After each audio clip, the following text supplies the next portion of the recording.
Tu es seul. Découvre comment dominer selon Machiavel.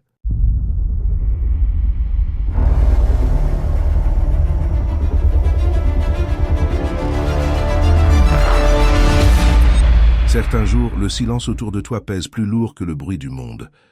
Tu avances sans soutien clair, sans promesse, avec cette impression d'être livré à toi-même.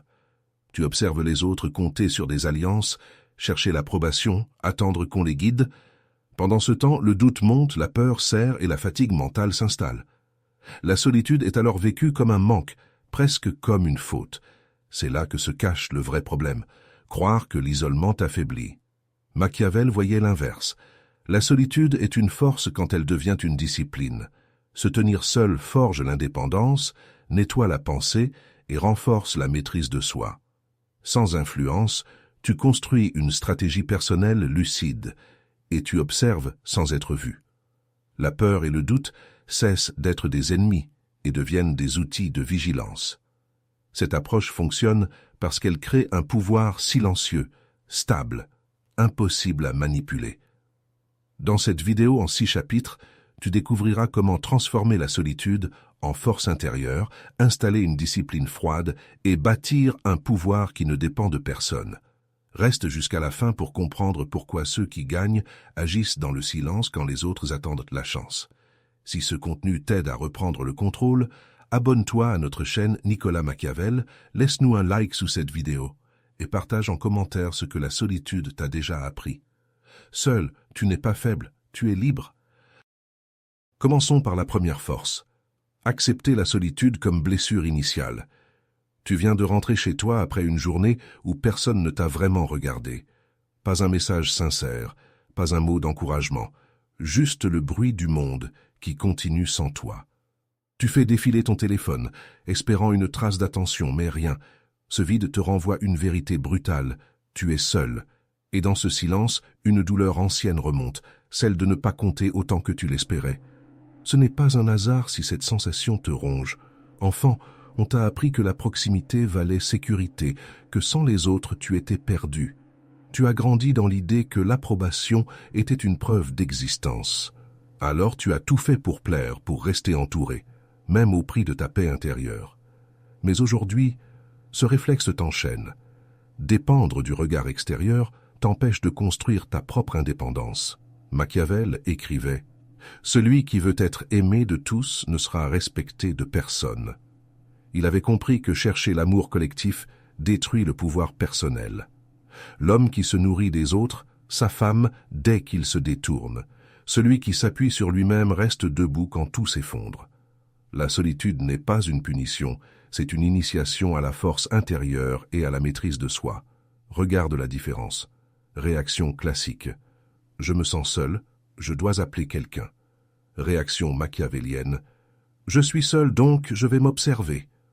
Le premier fuit son vide en cherchant du bruit. Le second utilise le silence comme miroir stratégique. Même situation. 2 pouvoirs opposés. Dépendance ou contrôle. Tu te dis peut-être « Mais si je me coupe des autres, je vais devenir froid ». C'est cette peur qui t'empêche d'avancer. La chaleur que tu cherches à préserver est celle d'une cage dorée.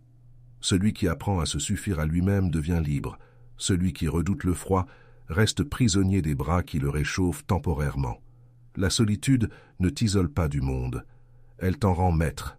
Quand ils te disent « Tu devrais sortir plus », tu réponds « Je choisis mes moments ». Cela montre que ta présence est un privilège, pas une habitude. Quand ils demandent « Pourquoi tu disparais souvent ?» tu réponds « Parce que j'avance mieux dans le silence ». Cette phrase installe le respect sans justification inutile. Quand on te reproche « Tu es devenu distant », tu dis « Je me recentre sur l'essentiel ». Ce langage calme impose ton cadre et désarme la curiosité intrusive. La posture à adopter. Rester ancré dans ton calme comme un mur invisible, ni justification ni provocation, juste présence maîtrisée.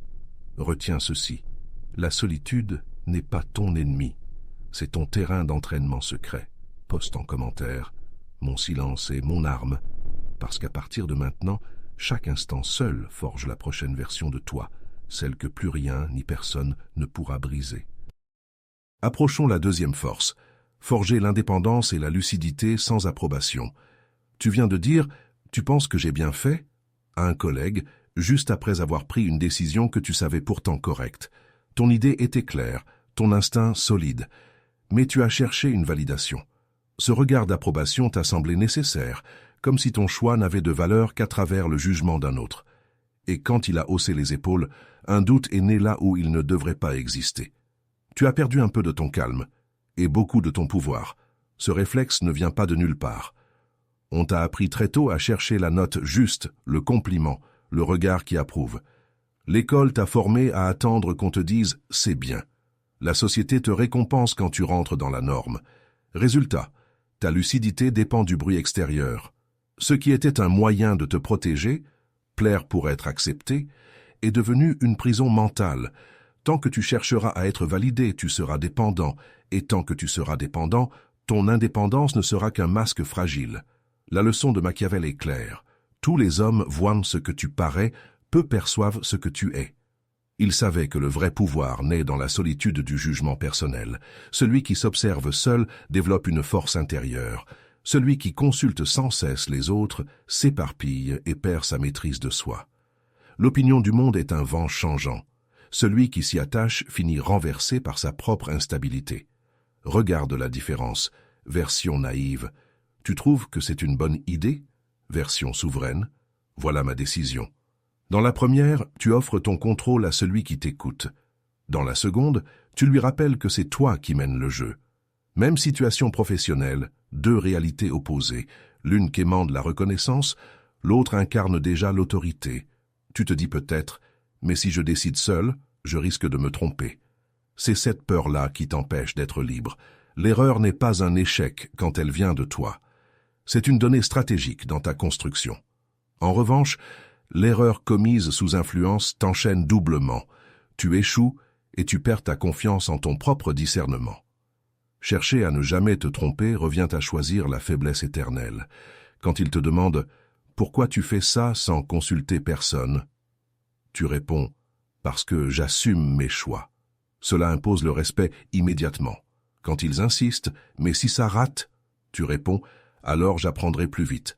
Cette phrase désarme ceux qui veulent semer le doute. Quand on te reproche ton indépendance, tu dis « Je préfère être seul avec mes erreurs que guidé par leurs illusions ». C'est le langage du pouvoir lucide. Le comportement clé, parler peu après avoir décidé, laisse tes actes prouver ta stratégie personnelle avant même qu'ils comprennent ton plan. Retiens ceci, chaque fois que tu demandes l'approbation d'autrui, tu cèdes une part de ton empire intérieur. Poste en commentaire. L'indifférence est ma force. Parce que, à partir de maintenant, ce n'est plus leur regard qui valide tes choix, c'est ta discipline silencieuse qui sculpte ton avenir. Et ce n'est que le début du vrai contrôle. Observons la troisième force. Lire le masque grâce au silence stratégique. Tu viens de rester immobile pendant qu'on te parlait, avec ce ton mielleux que tu connais trop bien. Un compliment déguisé, une flatterie calculée, suivie d'une demande subtile. Tu l'as senti, ce petit frisson d'alerte, cette impression que quelque chose cloche, mais tu as répondu poliment pour ne pas paraître froid, et pendant que tu cherchais à comprendre, l'autre gagnait du terrain dans ton esprit. Ton silence n'était pas encore une arme, il était une hésitation. Ce comportement n'est pas apparu par hasard. On t'a appris à combler les silences, à maintenir la paix sociale. Enfant, on t'a dit « Réponds, sois gentil, fais un effort ».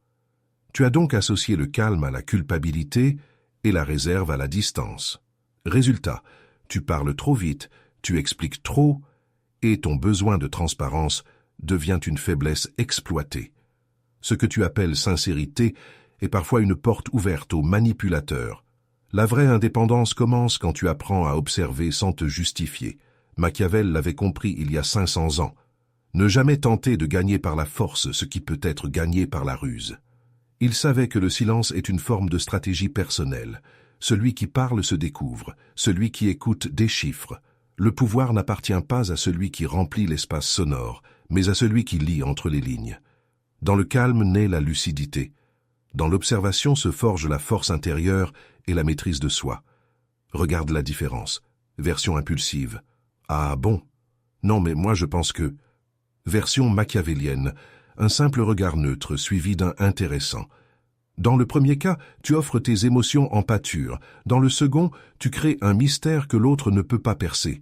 Même conversation banale, deux réalités distinctes. L'une cherche à convaincre, l'autre contrôle déjà le cadre.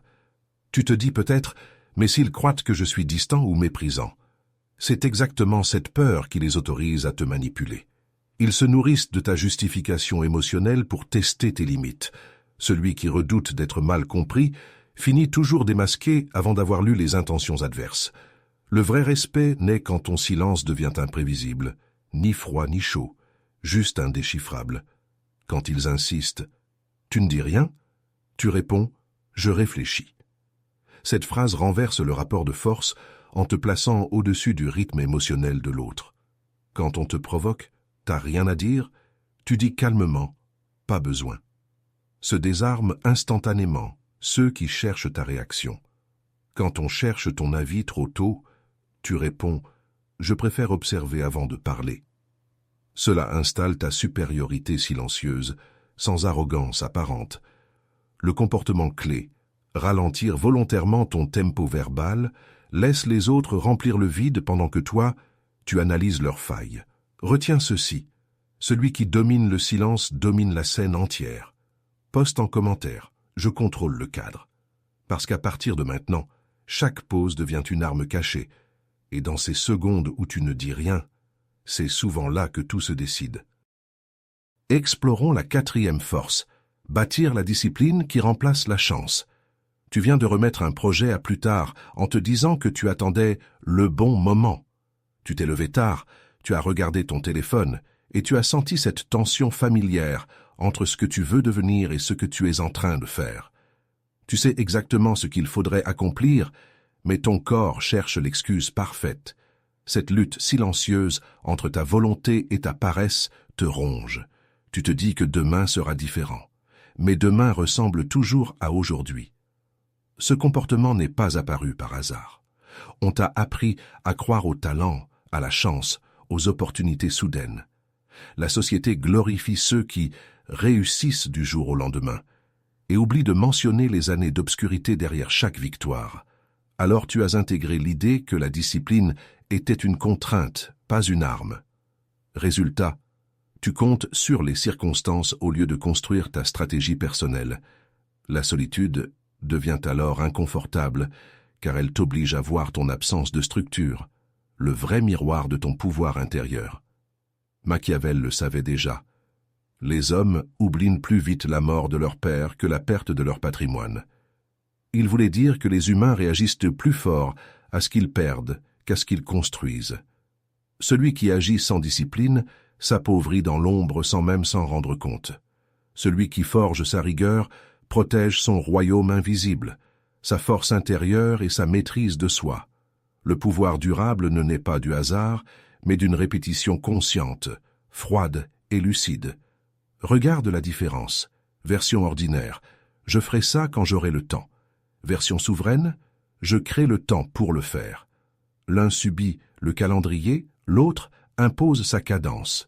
Même journée, deux stratégies opposées, l'une attend les conditions parfaites, l'autre transforme chaque silence en champ d'action discipliné.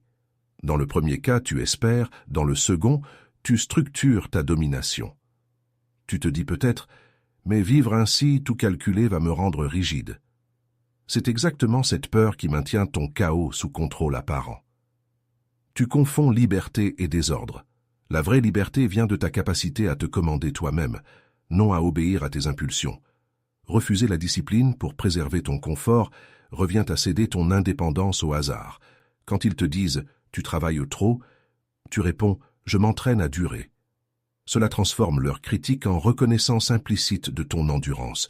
Quand ils demandent « pourquoi tu refuses les sorties », tu dis « parce que je construis pendant qu'ils dorment ». Cette phrase installe un mystère tranquille autour de ta progression. Quand on te reproche ton sérieux, tu réponds calmement « ma constance et ma liberté ». Ces mots inversent complètement la perception du sacrifice en puissance maîtrisée. Le comportement clé ritualise ton effort, agis même sans motivation, c'est ainsi que la solitude devient forge et non prison. Retiens ceci, la discipline est la forme visible du pouvoir invisible. Poste en commentaire, personne ne me fait plus réagir. Parce qu'à partir d'aujourd'hui, chaque minute contrôlée devient une pièce sur ton échiquier. Et très bientôt, ceux qui comptaient sur la chance comprendront pourquoi ils ont perdu avant même d'avoir commencé à jouer. Franchissons la 5e force, transformer la peur en vigilance utile. Tu viens de recevoir un message inattendu, une opportunité, un rendez-vous, une proposition qui pourrait changer quelque chose. Ton premier réflexe? Le doute. Tu relis plusieurs fois, ton cœur accélère, et dans ta tête défilent tous les scénarios possibles, les bons comme les pires. Tu t'imagines échouer, être jugé, perdre ce que tu as à peine commencé à construire.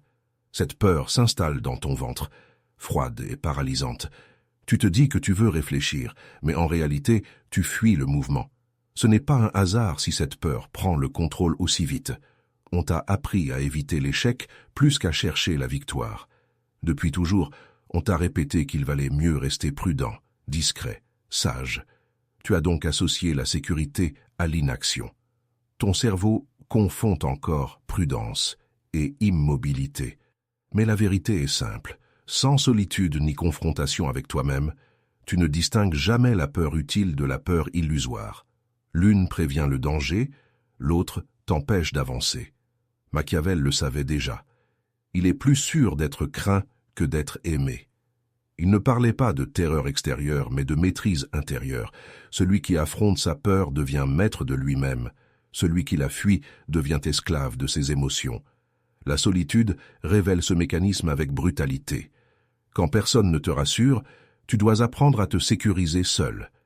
Et c'est là que naît ton pouvoir, dans cette lucidité froide, où la discipline remplace la panique. Regarde la différence.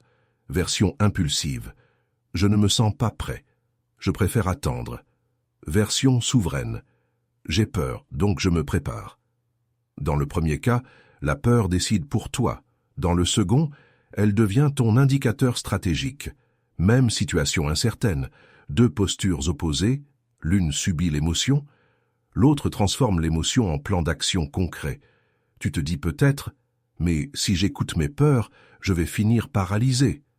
Non, c'est justement parce que tu refuses de les écouter qu'elles dominent tout ton système intérieur. Les ignorer les rend monstrueuses, les observer les rend mesurables. La vigilance n'est pas un frein, c'est une boussole. Celui qui nie sa peur agite au hasard. Celui qui l'étudie agite avec précision. Quand ils te disent « tu stresses trop », tu réponds « je lis ce que ma peur veut me dire ». Cela montre que tu contrôles ton émotion au lieu de la subir. Quand on te reproche « tu réfléchis trop », tu dis calmement « je prépare le terrain avant d'avancer ». Tu transformes ainsi leur critique en preuve de stratégie personnelle. Quand ils rient de ton calme sous tension, tu répliques « c'est dans le silence que j'affûte mes armes ». Cette phrase glace et impose instantanément le respect implicite du prédateur lucide. Le comportement clé. Chaque fois que tu ressens une crainte, note-la mentalement et traduis-la en action concrète. Transforme l'alerte émotionnelle en décision tactique. Retiens ceci. Ta peur n'est pas ton ennemi, c'est ton radar caché dans la tempête. Poste en commentaire « Je suis devenu intouchable ». Parce qu'à partir de maintenant, ce n'est plus ta peur qui te retient. C'est toi qui t'en sers pour voir plus loin que tous les autres. Dirigeons-nous vers la 6e force. Maîtriser l'ego pour un pouvoir durable. Tu viens de t'énerver pour une remarque insignifiante, une critique à peine voilée et ton cœur s'est accéléré. Tes doigts ont eu envie de répondre, prouver, corriger. Tu t'es senti attaqué, pas sur ton travail, mais sur toi-même. Et quand la colère est retombée, tu as compris que ce n'était pas l'autre le problème. C'était ton ego qui criait famine, ce besoin d'avoir raison, d'être reconnu, d'imposer ton image. Voilà ce qui t'a volé ta paix intérieure. Ce réflexe ne vient pas de nulle part. On t'a appris très tôt à te définir par ce que les autres pensent de toi. Les bonnes notes, les compliments, les likes, les regards d'admiration, tout ça a programmé ton esprit à chercher la validation extérieure comme une drogue. Ton ego s'est construit sur des reflets et non sur des fondations solides. Tant que tu dépends du regard des autres, ton indépendance n'est qu'un masque brillant posé sur une peur ancienne. celle de ne pas exister sans témoin. Voici ce que Machiavel avait percé à jour. Le premier moyen d'évaluer l'intelligence d'un dirigeant est de regarder les hommes dont il s'entoure. Il voulait dire qu'un esprit lucide choisit son entourage non pour flatter son ego, mais pour renforcer sa discipline et sa stratégie personnelle. Celui qui s'entoure d'échos finit prisonnier de ses illusions. Celui qui recherche la contradiction forge sa maîtrise de soi et sa force intérieure. Le pouvoir durable ne vient pas de l'image qu'on projette, mais du contrôle qu'on exerce sur soi-même dans le silence. Regarde la différence. Version faible, il m'a manqué de respect. Version souveraine, il vient de me révéler mes limites émotionnelles. Dans le premier cas, tu réagis. Dans le second, tu analyses. L'un veut réparer son image blessée, l'autre renforce sa lucidité froide. Même provocation, deux stratégies opposées. Dans l'une, tu nourris ton ego, dans l'autre, tu le domptes pour en faire un outil au service du pouvoir. Tu te dis peut-être, mais si je laisse passer trop de choses, ils vont croire que je suis faible. C'est cette peur-là qui t'enferme dans la réaction constante. La véritable faiblesse n'est pas dans le calme. Elle est dans la dépendance émotionnelle à chaque attaque perçue. Ceux qui cherchent à prouver leur force s'épuisent. Ceux qui se maîtrisent inspirent naturellement le respect. Ton ego veut gagner des batailles d'orgueil. Ta conscience veut régner sur toi-même. Quand il te provoque, tu réponds « Je choisis où je mets mon énergie ». Cette phrase coupe court sans conflit inutile. Quand on te flatte, tu dis simplement « Merci ». Rien de plus. Tu refuses ainsi d'être manipulé par la caresse verbale. Quand ils cherchent ta réaction, tu dis calmement « Je ne joue pas ce jeu ». Cela crée un vide où leur pouvoir disparaît aussitôt. Le comportement clé, observer chaque émotion comme un messager, ni ami ni ennemi, juste une information à décoder avant d'agir. Retiens ceci, celui qui domine son ego devient maître du temps et des hommes. Poste en commentaire. Je ne m'explique plus, j'avance. Parce qu'à partir de maintenant, ton pouvoir ne dépendra plus du regard des autres. Il grandira dans cette solitude silencieuse où chaque mouvement devient calculé et redoutable. Clôturons avec la 7e force. Devenir calme, autonome et intouchable. Tu viens de recevoir une remarque sèche. Pas une insulte, juste cette petite pique déguisée en humour. Tu as senti ton cœur battre un peu plus fort, ton esprit prêt à répliquer. Mais cette fois, tu t'es arrêté. Tu as regardé l'autre sans rien dire. Et soudain, un silence s'est installé. Lourd pour lui, léger pour toi. Ce moment t'a frappé. Tu n'avais plus besoin de prouver quoi que ce soit. La paix que tu as ressentie, c'était le goût du pouvoir intérieur. Ce calme ne t'est pas tombé dessus par hasard. Il vient de tout ce que tu as traversé. La solitude acceptée, l'indépendance forgée, la discipline imposée à toi-même. Tu as appris à écouter tes émotions sans leur obéir. Ton esprit n'est plus un champ de bataille, c'est un territoire sous contrôle. Là où avant tu cherchais à convaincre, maintenant tu observes. Là où tu voulais être compris, maintenant tu comprends. C'est le signe ultime de la maîtrise de soi. Ne plus être esclave du bruit. Machiavel écrivait « Celui qui n'est pas maître de lui-même est toujours esclave du hasard ». Il avait compris que le vrai pouvoir ne se montre pas, il se contient. L'homme agité croit impressionner. L'homme calme influence sans effort. Celui qui dépend des autres pour garder son équilibre sera toujours vulnérable. Celui qui tire sa stabilité de sa force intérieure devient imprenable. Le calme absolu est la forme la plus avancée de la stratégie personnelle. Regarde la différence. Version ordinaire. Je vais lui répondre. Il doit comprendre qu'on ne me parle pas comme ça. Version souveraine. Il vient de révéler son agitation. Moi, je reste immobile. Dans le premier cas, tu entres dans son cadre émotionnel. Dans le second, tu contrôles toute la scène sans bouger un muscle. Même provocation, deux royaumes différents, celui qui s'agite et perd le cadre, et celui qui règne par le silence. Tu te dis peut-être, mais si je reste trop calme, ils vont penser que je m'en fiche. Justement, c'est ce détachement qui les déstabilise. Le monde attend ta réaction pour te mesurer. Quand elle ne vient pas, ils se perdent dans leur propre projection. Ce calme ne dit pas « je m'en fiche ». Il dit « rien ne peut m'atteindre ». Et c'est précisément là que naît ton indépendance psychologique totale. Quand ils essaient de te provoquer, tu réponds Je te laisse ton opinion. Cela clôture sans tension et montre ton autorité tranquille. Quand on te reproche ton détachement, tu dis calmement « Je choisis mes réactions ». Cette phrase rappelle que ta paix est une décision consciente. Quand quelqu'un tente d'imposer son rythme, tu dis simplement « Je garde le mien ». C'est une ligne invisible que personne ne franchit sans ton accord. Le comportement clé, ralentir à chaque pression, car celui qui reste lent face au chaos prend toujours l'avantage stratégique. Retiens ceci, la vraie puissance n'est pas dans le bruit qu'on fait, mais dans le silence qu'on impose. Poste en commentaire « Je suis devenu intouchable », parce qu'à partir de maintenant, ton calme n'est plus une absence d'émotion, c'est une armure invisible, et ceux qui te testaient comprendront bientôt pourquoi on ne provoque jamais un esprit souverain. Il existe une ligne invisible entre ceux qui subissent et ceux qui dominent. Tu viens de la franchir. La solitude n'est pas un fardeau, c'est une arme. Celui qui l'accepte transforme le vide en terrain d'entraînement, forge son indépendance et bâtit une discipline froide qui devient son pouvoir. Dans ce silence que tout le monde fuit, tu as trouvé ta force intérieure, ta maîtrise de soi et ta stratégie personnelle, les fondations invisibles des esprits souverains. Avant cette vidéo, tu étais celui qui craignait le silence, dépendant du regard des autres pour exister. À partir de maintenant, tu deviens celui qui s'élève dans ce silence, lucide, calme et inébranlable. Tu as appris à accueillir la solitude comme blessure initiale, à forger ton indépendance sans approbation, à observer sans te dévoiler, à bâtir une discipline qui remplace la chance, à transformer la peur en vigilance utile, à dompter ton ego pour un pouvoir durable, jusqu'à devenir intouchable dans ton calme. Cette révélation, cette clé vers un esprit autonome que plus rien ne contrôle. Ceux qui te croyaient fragile vont sentir le changement. Pas dans tes mots. Ils seront moins nombreux qu'avant, dans ton regard stable, dans ton rythme lent, et cette assurance silencieuse les forcera à douter d'eux-mêmes avant même d'oser te tester. Machiavel l'avait compris.